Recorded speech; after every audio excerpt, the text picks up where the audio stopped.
regarding East European synagogues, we are familiar with several names of Jewish builders, architects, wood carvers, and wall decorators who were active during the 18th and 19th centuries.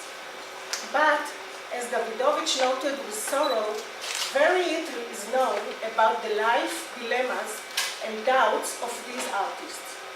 However, depictions of such artists' lives are also reflected in East European Jewish folk tales, some of which are integrated in Agnon's stories. The story Mazal Dagim, Pisces, tells about the house painter who had been killed when he fell from the church roof while he was repairing one of their statues and broke his neck. His only son, Bezalel Moshe, was left an orphan. He used to live in the synagogue and eat day by day with different householders. He would make mizrachim and rotating plaques for Omer, and he would write letters and drawings for the cloths that girls embroider to cover the chalot and matzot. Even the tombstone engraver would use him occasionally to draw the hands of Aaron, the priest, on the stone, or a picture for the Levite, twins for someone born under the sign of Gemini, or fish for someone born under Pisces. Is this paragraph a realistic description of the artisan's social condition? Their need to create additional income by working on items of Christian idolatrous art is criticized by the community through implying that the artist's death was a divine judgment. Furthermore, the wretched, almost starving orphan who barely earns some money from his craft presents a very poor and abject social condition. On the other hand, Agnon implies that Fischel Karl, the main protagonist of the story Pisces, had great admiration, although concealed, for the young artist's skill. Fischel inspected the beasts and animals and fowl and fish that the orphan had drawn. Fischel was astonished that this poor son of poor folk had it in him to draw offhandedly what the Holy One, blessed be he, had taken 6 days to create. And I, Fischel went on to reflect, and I, if I've got to sign my name, I distrust my fingers all day. One cannot ignore the symbolism of the artist's name, Bezalel Moshe, which echoes the names of the two key figures in Jewish culture, Bezalel ben Uri, the builder of the tabernacle, and Moses, the spiritual leader. Additionally, Agnon notes the comparison of the artistic act to the creation by God and relates to the analogy discussed in Midrash Tanchuma between the creation of the world and the building of the tabernacle. These might reflect the community's high esteem and appreciation of artistry. Nevertheless, Agnon's depiction is not decisive about the artisan's social standing. Let's try to examine this issue from the artisan's point of view. Namely, how did they present themselves? How did they define their task, their labor or occupation, as well as their intellectual background, and what was their general self-esteem? In the next few minutes, I will share with you the knowledge I gained about 14 synagogue painters whose signatures were revealed on walls and ceilings in 23 synagogues examined by me. 7 signed their names in East European synagogues, all but one in wooden synagogues. Signatures of 6 others were found in 4 Moravian Masonry synagogues, and one painter signed his name in 3 South German synagogues. Due to the limited time at my disposal, it is impossible to quote each of the ornate and poetic signatures, so only the main features and ideas will be discussed here. The location. The preferred location for signatures in wooden Ukraine synagogues was the lower part of the western side of the dome. An example can be seen in the signature of Israel ben Mordechai in Choderot. This is the western part of the dome, and here is the signature. And again, in his signature, accompanied by that of his fellow artist, Yitzhak ben Yehuda Leib, here. Both appear in the lower western part of the Gvozdzic's dome. This is Yitzhak, and here is Israel. Here. Alexander Ze'ev ben Yitzhak Katz inscribed his name on the upper part of the western wall in Smotrich. Here.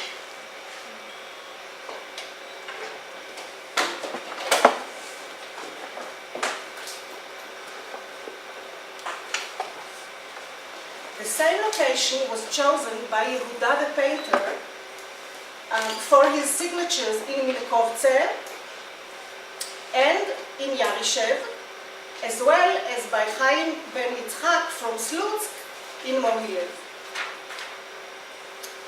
The concept that lies behind this uniformity of location is a combination of two counter motives: the need to proudly declare their individual name and identity on the one hand, and the humility expected from the artist, who is considered as no more than one who served the community, on the other. Thus, they did not forego their signatures, but placed them on the dome, which did not bear any significant prayer or text. One has to raise his eyes to see its ornamentation. Furthermore, the western side is that seen as one leaves the synagogue after prayer. As a rule, entrance doors were located in synagogues in the western wall. The major activity in the synagogue is now over, and the worshippers are taking leave of each other and of the holy atmosphere. This is the exact place and time to draw attention to the artist's identity. The same pattern is repeated in the Moravian synagogues, although not followed so strictly. Thus, in Boskovice, Meir ben Yehuda from Zurich signed twice, on the western side of the dome,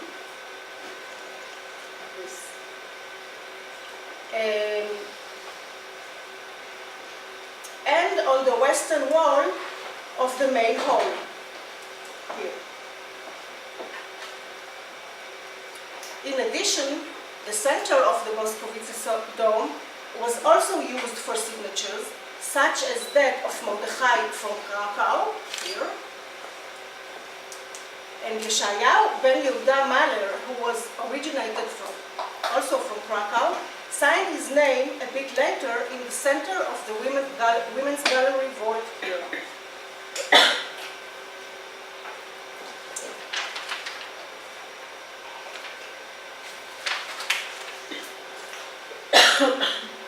But in contrast to that practice, by their joint signature on the round window above the ark, here, in Boskovice, Mordechai and Meir placed themselves at the most epicentral point in the synagogue, the eastern wall. At the other extreme, the modest artist Mordechai Meller, who decorated the Dolny Kunitsa synagogue in Moravia, inscribed an almost unnoticed short sentence written in simple small letters on the right window sill of the eastern wall, here. The work of my hands, Mordechai Meller. Biblical phrases. The artist's attitude towards their work is expressed by incorporating biblical phrases that allude to a high-cultured background.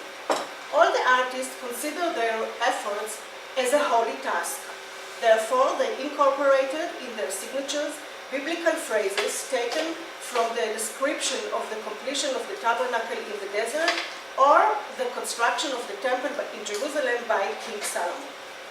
These include idioms such as Melechet HaKodesh, the work for the service of the sanctuary from Exodus, or Vatishlam Kol HaMelacha, thus all the work was finished from Kings.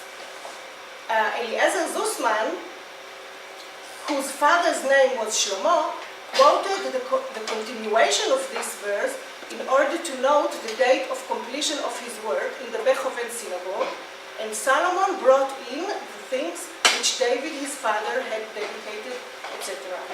Another verse, I have surely built thee a house of habitation, a place for thee to dwell in forever, is quoted by Zussman in the Horb Synagogue for the same purpose.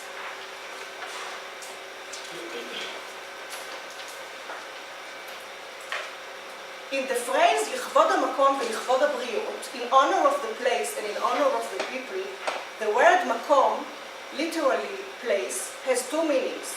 The physical place, namely the synagogue building, and as an appellation for God.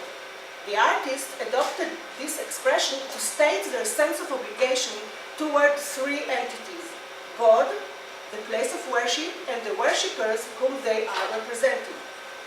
Furthermore, some of the word coinages are expressions of pride. For instance, מעשה ידיי להתפאר, my handiwork in which I glory, from Isaiah, and מעשה אצבעותיי, the work of my fingers, based on Psalms, both originally relating to God's deed or creation. But in this case, our artists are adopting them to describe their own work. These phrases echo again the symbolic equivalence between the creation by God and the erection of the tabernacle mentioned above. On the other hand, one also finds expressions of humility, such as הפועל העוסק, the simple worker, or יצאתי ידי חובתי, I fulfilled my duty. Here are some additional biographic facts usually included in the signatures. 3 artists present their profession as the painter, Hatzayar. Another 2 are named Maler or Meller, meaning painter in German.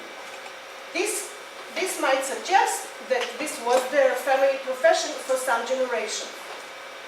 One artist defines himself as a scribe, sofer, and another one as an artisan, uman. 4 painters note their status as a Kohen and one as a Levi. Many artists note their town of origin or their family origin, such as Yarishev, Slutsk, Zulz, Krakow, Brody, and even Jerusalem. Finally, one gender observation.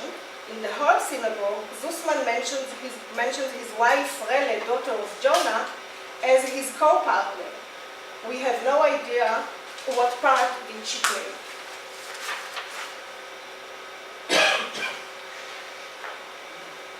Amongst the similarly styled signatures probably formulated in the East European Jewish communities, that of Aryeh Leib ben Elchanan in the Chebich synagogue in Moravia is noticeably different. Aryeh Leib placed his signature on the eastern part of the southern wall at eye level. This is the eastern wall. It appears in one frame below 2 prayers recited by the Kohanim before and after their ceremonial blessing, and is accompanied with the symbol of blessing Kohen's hands. It reads, I read only the translation. Aryeh Leib, son of Rabbi Elchanan, Kohen and a scribe from the holy town, Jerusalem, may it soon be rebuilt and re-established in our days, amen. In the weekly portion, and it shall be unto him and to his seeds after him, the covenant of an everlasting priesthood. I wrote in honor of the blessed be he, and in honor of the community. Aryeh Leib's inscription represent a different signature formula. no modesty, florid language, or sentimentality. He assigned himself a central role and did not fail to note his superior status by detailing all his titles, a Kohen, a scribe, and his origin from Jerusalem. The year he carried out his work, 1707, is encoded in the larger letters of the first sessions, and the exact week is hinted at the verse from Numbers 25:13, the weekly portion Pinchas, corresponding in that year to the 17th, between the 17th and 22nd of July, and the 17th and 22nd of Tammuz. The choice of that particular verse again implies a reference to the lofty status of a family of Kohanim.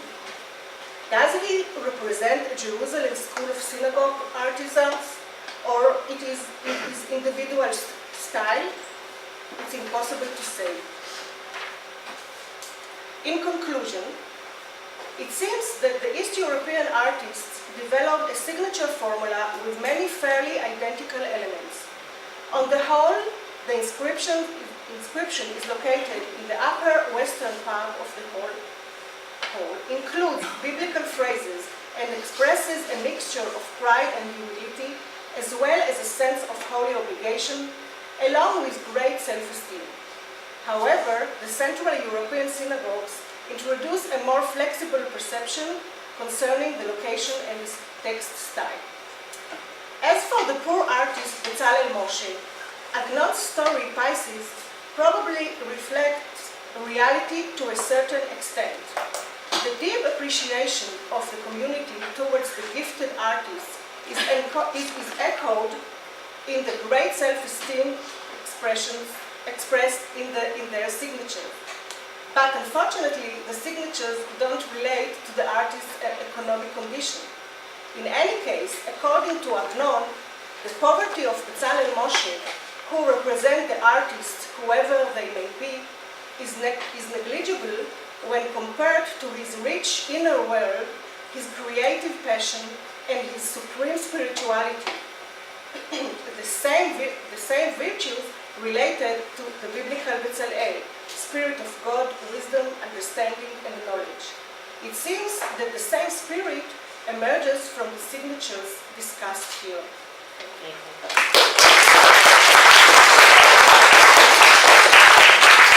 Thank you, Tamar. Questions? Remarks? Thomas?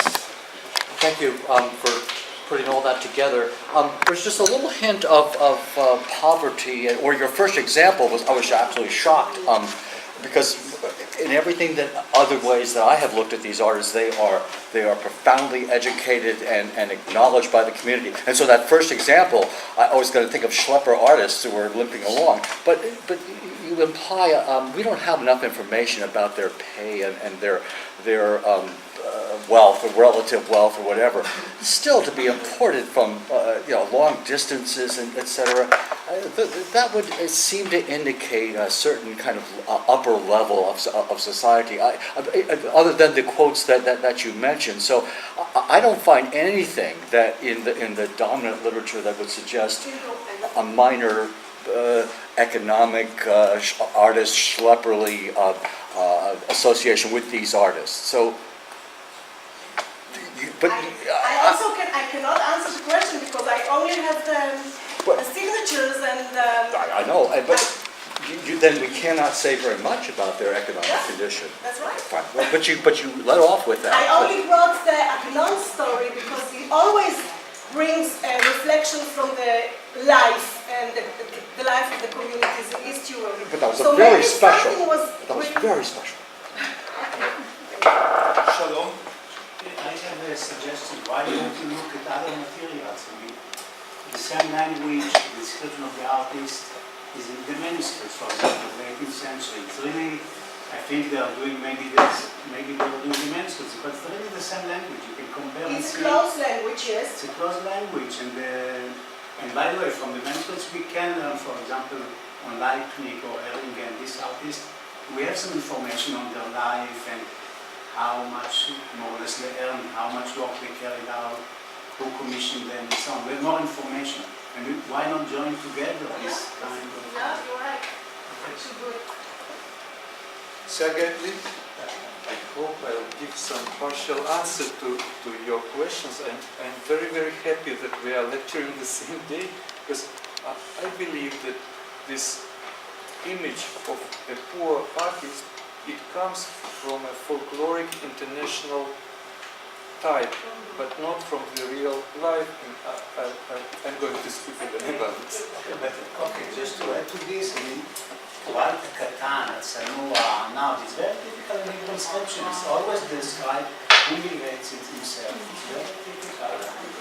We have that since the early Middle Ages. But you never say about yourself that you are great. Besides my mom, yes.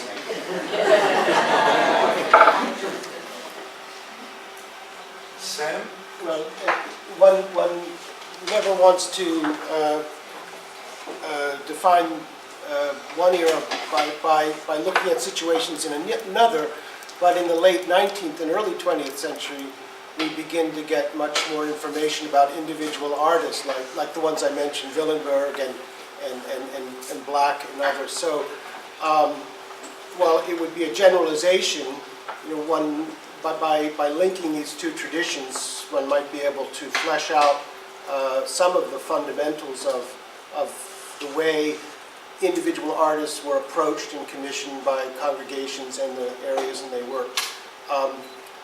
And then a question for Boris: Is there a page, or could there be a page on the archive which begins to create some kind of biographical directory of known artists, and people then can more easily make linkages and something? Yeah. It's possible. So I know everything It's determines possible work and money. for new masters Yeah.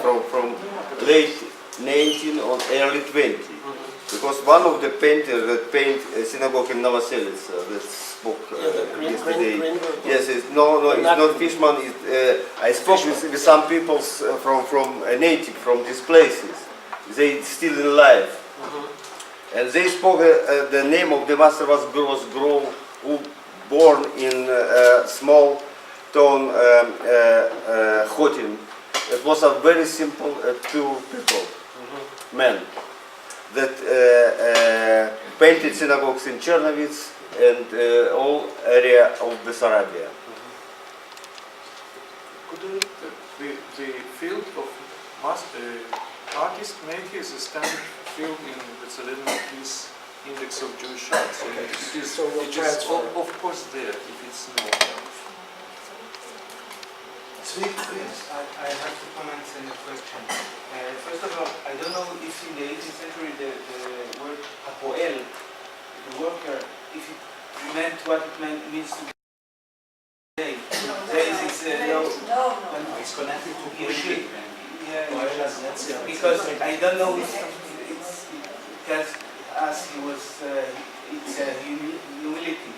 Okay, and about the synagogue on the Western Wall, usually on the Western Wall. So yesterday we saw the synagogue of Eliezer Zussman on the Eastern Wall, and I said that this can testify to his high position, high status, and also his wife's name may contribute to this, to testify his high status, because he had to earn lots of money to marry a woman as a wandering painter. This is what I think, and also because of things that are concerned with guilds, that painters had to be married for 10 years to have a position in the guild, for example. So marriage was a very important thing for them. And I have a question about the same signature. I know that you wrote that it was a problem with the Hebrew date and the Christian date, and I want to ask if you... There was a problem? Yes, a problem with the day of the week. In the last... In the day of the week? Not in this... No, in this signature, but in the day of the week It's in the other, it's in one of the German synagogues. Yes, it is. Yeah. The Hoffenheim synagogue, there is a There problem. is a problem, so I so- didn't solve it. No, you didn't solve this mystery. Okay. Thomas? One of the words that we just used was wandering painter, and that translates for us to be schleppers, wandering. I mean, nothing could be more untrue about the relative status of these journeymen painters that, from the guilds that we can understand. Usually from Christian sources, because we have much more sources there. But they did travel from town to town, and they were invited, and that was the life of a master craftsman, both designers of architecture and painters. So wandering is our misinterpretation of a way of life, of a craft, of a very high skill. Alisa? I have a general question. How can we, if we can at all, combine the painter of a synagogue with the man who does the Aron Kodesh or the Amud? Because they also, I mean, they had to carve, but they also painted. And were they a group that were wandering or static, doesn't matter. Were they connected to each other? Did they ever sign their names on Aron HaKodesh? We do have names for Aron Kodesh. So did we find the same name for the painter in the synagogue and the Aron Kodesh maker or not? I don't know better about the Aron Kodesh carvers, but I think that they were not the same people. And most of the painters signed painter or I decorated. Did you ever find the same people going together or working together? No, unfortunately. Any more remarks, questions? So, yes? Quickly, it seems that between the 17th, 18th to 19th century that we have more differentiation of skills, and so maybe early on there would be craftsmen who would do multiple woodworking tasks, but by the 19th century we have separate, now we have Jewish carvers that are recognized and things like that, so but going back a little, we have less and less information to answer those questions that I have. There is a lady whose name I don't know. I'm very sorry. In the last row, you raised your hand. I have a question, I'm not sure, about the inscriptions, many inscription quotation from the tefillah, from the prayer in the synagogue. And these inscriptions of the signatures of the artists are, I guess, by their handwriting. So the question is the connection between the signature and the other inscriptions appearing, quotations appearing in the, There are lots of is the same hand. Of course, no, I'm asking if it's by the same hands, if it's been checked that it's always the same hand who Yes. the script is the same, so we can say that they were both scribes and artists. Probably, Because yes. their handwriting is a good handwriting. Of course, it's a larger scale than on a manuscript, but this could also be an indication of the further status of this artist. That they were, Sometimes they work in a group or master and then do everything. yeah, and I think that was because in this period that we know as some names, many names of scribes.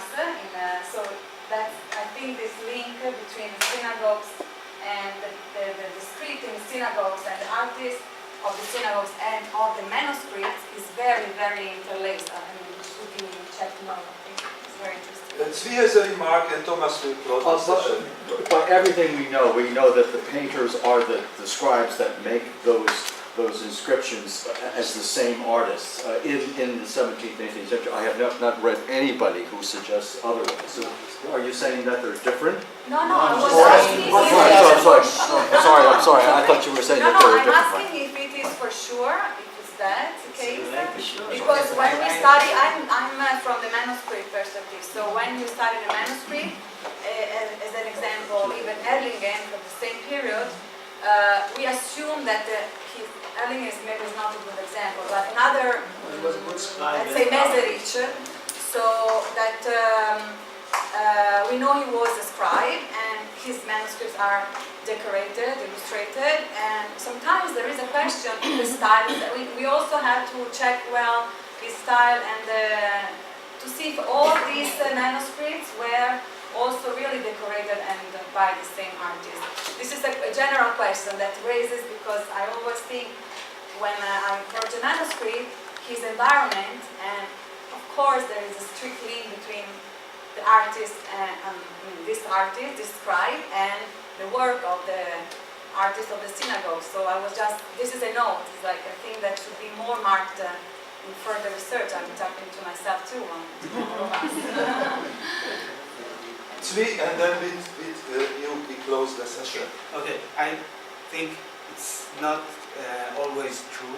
I think that the painters work with apprentices, with journeymen, and the fact that it is written, the name of the artist is written there, it doesn't say that he wrote this. Exactly. And from my work, two synagogues in Germany, the Olympog and the Hope Synagogue, were the same artist, okay, Eliezer Sussman, but I found different writing, different kinds of letters. That I think that different Within the people, synagogue? Within the same synagogue? yeah, within two Not between the synagogues, two. but That's signed by That's why I'm one not- artist. No, Olympog was not signed, but the same letters appeared in both synagogues that I think are of different artists, and different letters appeared in synagogue of the same artist. So I think So you it see, was- that should be really... he was, he signed, but like today, you have an office and workers, and you sign.